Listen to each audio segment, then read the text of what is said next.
نمازوں کے علاوہ، خاص مواقع کے علاوہ دن میں جب بھی آپ چاہیں درود شریف پڑھ سکتے ہیں، لیکن عام دنوں کے علاوہ جمعے کے دن خصوصی طور پر درود شریف پڑھنے کی تاکید ہے، کیونکہ آپ نے اس کا خود حکم دیا. آپ صلی اللہ علیہ وسلم نے فرمایا جمعہ کے روز کثرت سے مجھ پر درود پڑھا کرو، جو آدمی جمعہ کے روز مجھ پر درود بھیجتا ہے وہ میرے سامنے پیش کیا جاتا ہے.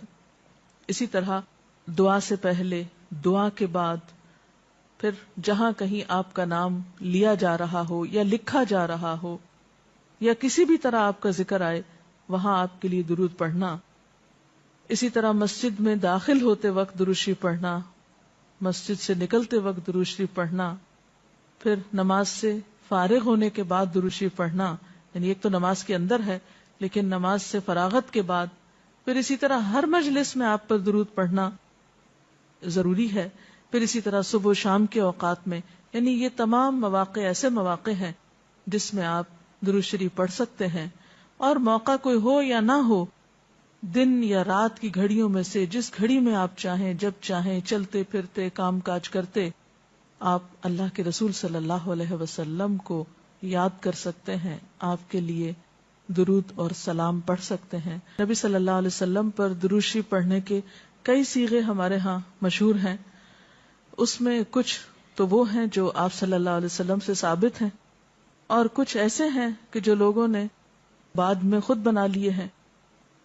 تو وہ ایسے تمام ورژن یا ایسی تمام عبارتیں جو لوگوں نے خود اس معنی کی بنائی ہیں، خواہ وہ عربی میں ہیں یا اردو میں ہیں، تو ان کو پڑھنے کی حد تک تو پڑھا جا سکتا ہے. یعنی اگر نثر میں کوئی ایسی عبارت موجود ہے جس میں آپ صلی اللہ علیہ وسلم کے لیے دعا کی گئی ہے یا آپ کی مدح کی گئی ہے یا آپ پر سلام بھیجا گیا ہے، خواہ وہ نثر میں ہو یا شعر میں، تو اس میں حرج تو کوئی نہیں. لیکن وہ چیز جو خود آپ صلی اللہ علیہ وسلم نے ہمیں سکھائی اور جو آپ کی طرف سے ہمیں ملی، اس کا مقام باقی ہر انسان کے کلام پر کہیں بلند ہے، کہیں زیادہ فائدہ مند ہے. تو وہ درود شریف جو مسنون ہے، وہ صیغہ جو آپ سے ثابت ہے، اس کا پڑھنا افضل ہے، وہی اصل درود ہے. اور باقی تو انسانوں کے خیالات یا جذبات کا اظہار ہے، خواہ وہ شعر میں ہو، خواہ وہ نثر میں ہو، خواہ وہ اردو میں ہو، خواہ پنجابی میں ہو یا کسی اور زبان میں ہو، وہ تو پھر انسانوں کے کلام ہے نا. تو جس طرح اللہ سبحانہ و تعالیٰ کے کلام کو باقی تمام انسانوں کے کلام پر فضیلت ہے، اسی طرح نبی صلی اللہ علیہ وسلم کے کلام کو بھی باقی انسانوں کے کلام پر فضیلت ہے. ایک عام شاعر کتنی بھی خوبصورت بات کرے، لیکن اللہ کے رسول صلی اللہ علیہ وسلم سے آگے تو اس کی بات نہیں ہو سکتی. ایک عام انسان کتنے بھی خوبصورت انداز میں آپ صلی اللہ علیہ وسلم کا ذکر خیر کرے، لیکن وہ اس کے برابر تو نہیں ہو سکتا جو نبی صلی اللہ علیہ وسلم نے خود ہمیں دیا. تو بہترین صیغہ وہی ہے جو ہم نماز میں پڑھتے ہیں، جسے درود ابراہیمی کہا جاتا ہے، اور اس کا پڑھنا باعث اجر و ثواب ہے اور اس میں کوئی شک ہی نہیں. اسی طرح یہ چونکہ تھوڑا طویل ہے تو اس کو مختصر انداز میں بھی آپ پڑھ سکتے ہیں. مثلا صرف اگر آپ صلی اللہ علیہ وسلم کہہ رہے ہیں تو یہ بھی درست ہے، یہ بھی درود شریف مکمل ہے ایک طرح سے، اگرچہ مختصر ہے.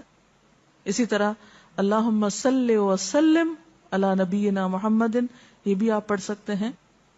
صلی اللہ علی النبی الکریم کہہ سکتے ہیں. تو مختصر ہو یا درود ابراہیمی کچھ طویل شکل میں ہو، اصل چیز تو ذکر میں مشغول ہونا ہے. تعداد میٹر نہیں کرتی جتنا وہ احساس اور جذبہ اور عقیدت جو کہ درود شریف پڑھتے ہوئے آپ صلی اللہ علیہ وسلم کے لیے ہماری ہو سکتی ہے. تو ہمارے لیے دن میں بے شمار مواقع ایسے ہوتے ہیں کہ جس میں ہم درود شریف پڑھ سکتے ہیں. سب سے پہلا موقع تو خود نماز کا موقع ہے. اس وقت تک نماز مکمل نہیں ہوتی جب تک ہم اس میں درود شریف نہیں پڑھتے. پھر اسی طرح عام نمازوں کے علاوہ نماز جنازہ میں بھی درود شریف پڑھا جاتا ہے. پھر اذان کے بعد درود شریف پڑھا جاتا ہے. آپ صلی اللہ علیہ وسلم نے فرمایا جب مؤذن کی آواز سنو، یعنی اذان سنو، تو وہی کہو جو مؤذن کہتا ہے، یعنی اذان کا جواب دو، پھر مجھ پر درود پڑھو. یعنی اذان کا جواب دینے کے بعد جب اذان ختم ہو جائے تو کیا کرنا چاہیے؟ نبی صلی اللہ علیہ وسلم پر درود بھیجنا چاہیے. کیونکہ مجھ پر درود پڑھنے والے پر اللہ تعالیٰ 10 رحمتیں نازل فرماتا ہے. اس کے بعد میرے لیے اللہ سے وسیلہ مانگو، جو جنت میں ایک مقام ہے جو جنتیوں میں سے صرف کسی ایک ہی کو ملے گا، اور مجھے امید ہے کہ وہ جنتی میں ہی ہوں گا، یعنی آپ صلی اللہ علیہ وسلم ہی کے لیے وہ مقام ہے.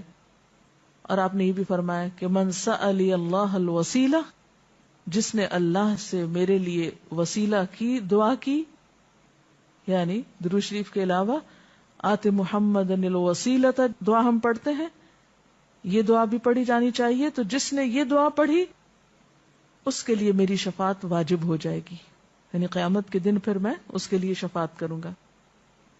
پھر یہ کہ درود شریف نہ صرف یہ کہ دنیا میں انسان کے لیے فائدے کا باعث ہے، بلکہ آخرت میں انسان کے لیے شفاعت کا ذریعہ بھی ہے. درود شریف پڑھنے والوں کو نبی صلی اللہ علیہ وسلم کی شفاعت نصیب ہوگی. آپ نے فرمایا جس نے 10 مرتبہ صبح و شام مجھ پر درود بھیجا اسے قیامت کے دن میری شفاعت حاصل ہوگی. اب یہ کہ اگر زیادہ وقت نہ بھی ملے تو 10 دفعہ درود شریف پڑھنا آخر کیا مشکل ہے، کتنی دیر لگ جائے گی، لیکن اس کا اجر و ثواب اور اس کا فائدہ کس قدر ہے.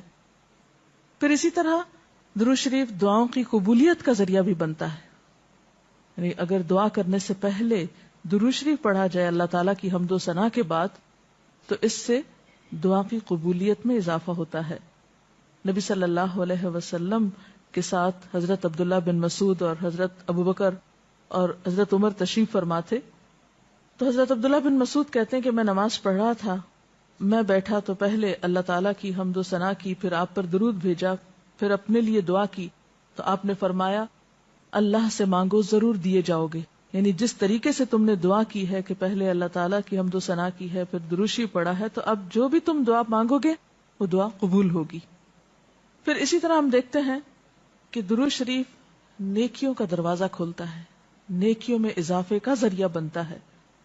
آپ نے فرمایا جس نے مجھ پر ایک دفعہ درود بھیجا اللہ تعالیٰ اس کے نامہ اعمال میں 10 نیکیاں لکھے گا.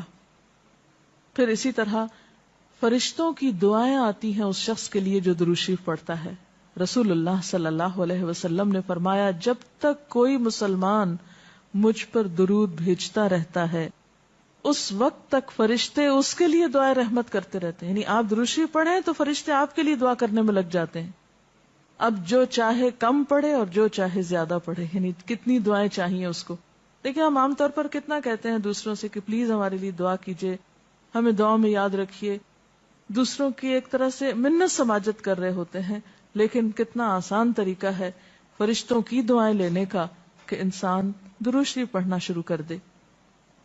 اور وہ شخص جو درود نہ پڑھے وہ صرف اپنے آپ ہی کو نقصان دیتا ہے، اس لیے کہ درود شریف نہ پڑھنا انسان کے بخیل ہونے کی علامت ہے. آپ صلی اللہ علیہ وسلم نے فرمایا جس کے سامنے میرا نام لیا جائے اور پھر وہ مجھ پر درود نہ پڑھے تو وہ بخیل ہے.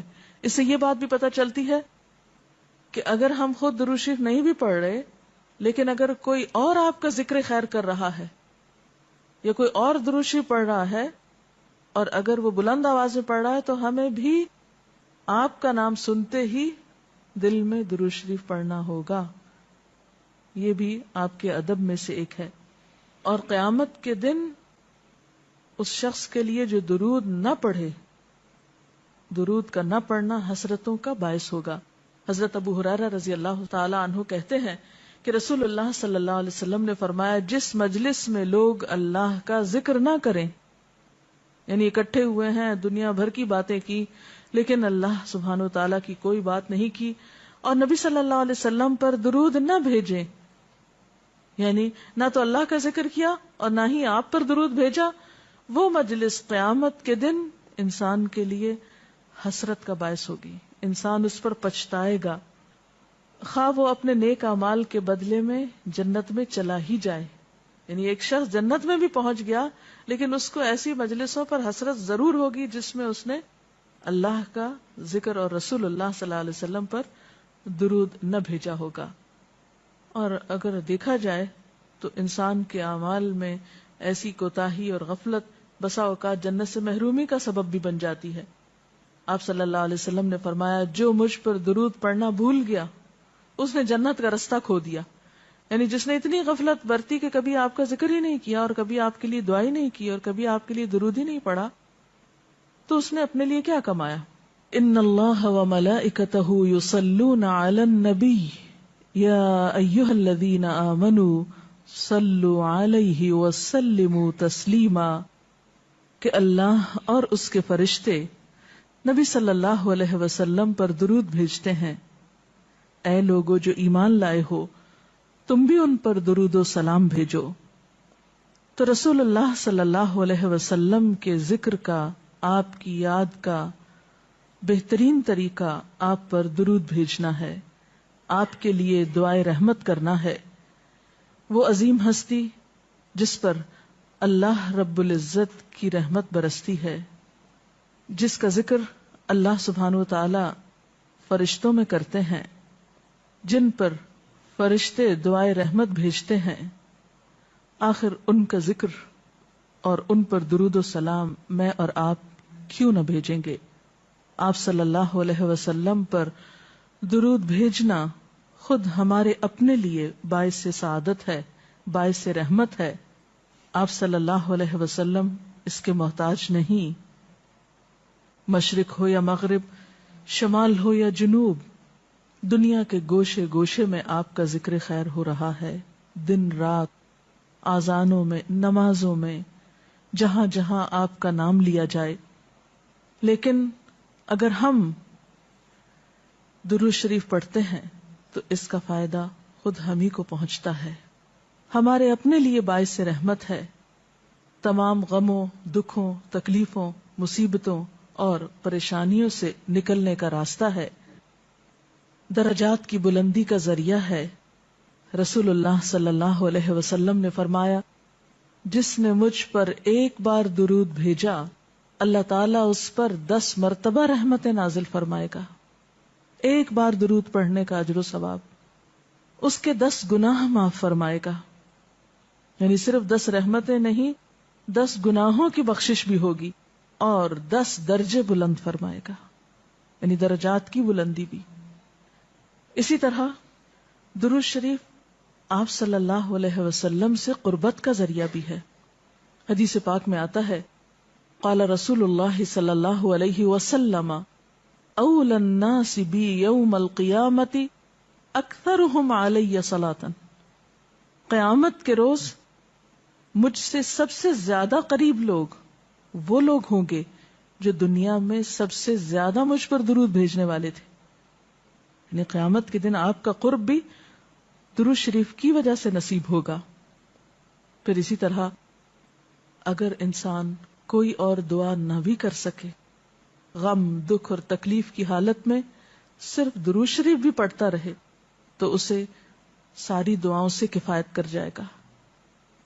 ایک حدیث میں آتا ہے, حضرت ابی ابن کعب رضی اللہ تعالی عنہ کہتے ہیں کہ میں نے آپ صلی اللہ علیہ وسلم سے عرض کیا, اے اللہ کے رسول صلی اللہ علیہ وسلم, میں آپ پر کثرت سے درود بھیجتا ہوں, یعنی بہت زیادہ آپ پر درود بھیجتا ہوں, اپنی دعا میں سے کتنا وقت میں درود کے لیے وقف کروں؟ یعنی جتنی میں دعائیں مانگتا ہوں ان میں سے کتنے وقت کے لیے درود پڑھا کروں, یعنی آپ پر دعائے رحمت بھیجوں یا آپ کے لیے دعائے رحمت کروں. درود کا مطلب یہی ہوتا ہے. تو آپ صلی اللہ علیہ وسلم نے فرمایا, جتنا